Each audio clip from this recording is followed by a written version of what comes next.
Alright, in this next set of 3 videos, we're going to be going over linear functions, quadratic functions, and exponential functions, and just like what makes those unique. So there's 4 things we're going to be looking at. We're going to be looking at their equations, their charts, their graphs, and the types of word problems we get from them. So first off, for the equations, this is just pretty straightforward. It's just y equals x. So if you ever just have x, if you ever just see x to the first power, that could be y equals 2x plus 1. It could be y minus x equals 3. If you just have an x and it's not to any power, then it's going to be a linear function. So next, let's do the graphs next. Linear. Let's think about linear. What does the word linear sound like? Well, look at the first 4 letters. It just says line. So if you ever have a graph, and that graph's just a straight line, then it's linear. These graphs can look like that. It can look like that. As long as it's just, I know these are a little crooked. If it's just a straight line going in any direction, we know it's linear. These should be very easy to remember. Now, for the charts, how do we look at a chart and identify if it's a linear function or not?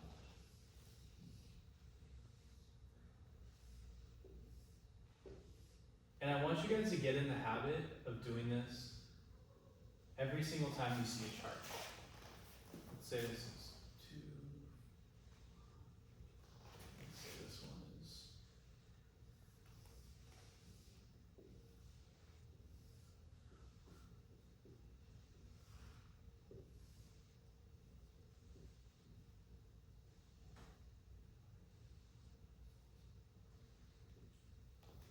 Every time you see a chart and it says, is it linear, quadratic, or is it exponential?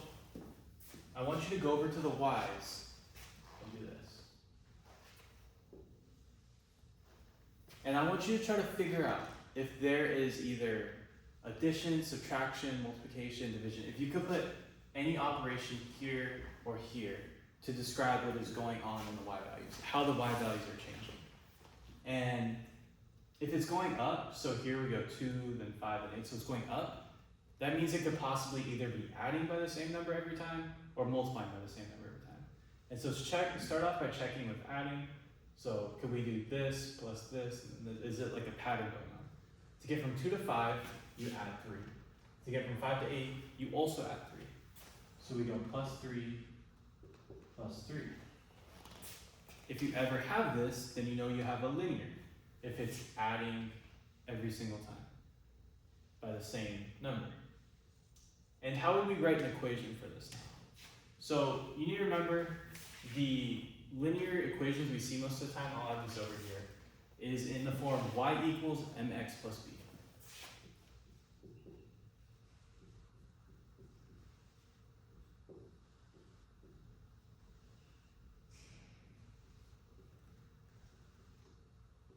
Where m is the slope and b is the y-intercept. So how we write an equation for this is this right here is our slope. We're just going up by 3. And then the y-intercept is just whatever the y value is when x is 0. So our equation would be y equals 3x plus 2.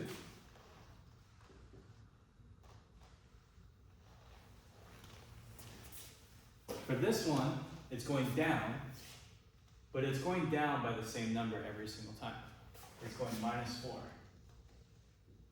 So for our equation, we could put, and then our y-intercept at 10, we could put y equals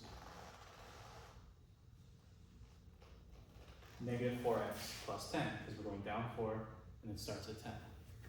So that's how we figure out from a chart if it's linear. If we can do this, and it's adding or subtracting. Only if it's adding or subtracting. If we can do plus, and it's the same number every time, or we could do minus, and it's the same number of times. If it's division or if it's multiplication, that's going to be exponential, but only addition and subtraction. So if you can add or subtract every time, it's going to be linear. Finally, how could we read a word problem and tell if it's linear? Well, the kind of key parts of linear functions are slope and y-intercept, as I said. So if it gives you a word problem on a linear function, it's going to give you a slope and a y-intercept.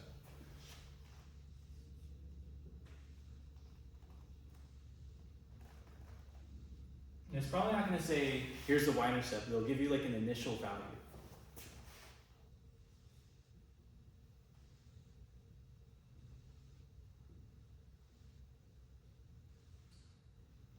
So it could be something like somebody starts off with $10 in their bank account, and every week they get $5 more. It gives you an initial value of 10 and a slope of 10 or of 5.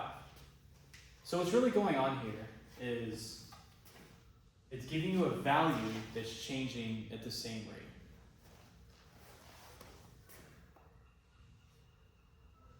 Or I'll just put changing at the same rate. So it's either going up by 3 or down by 4.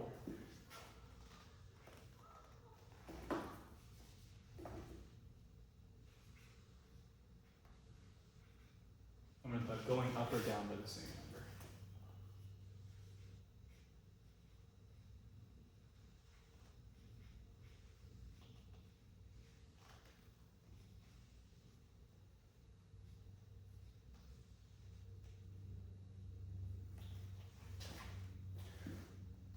That is not a three.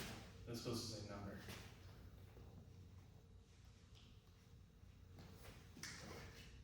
So that's pretty much it for slope. This formula is very important. Just know if it's talking about slope, or linear. If it's talking about slope, it's giving you an initial value. It's probably talking about a linear function, linear, line, all these little small traits.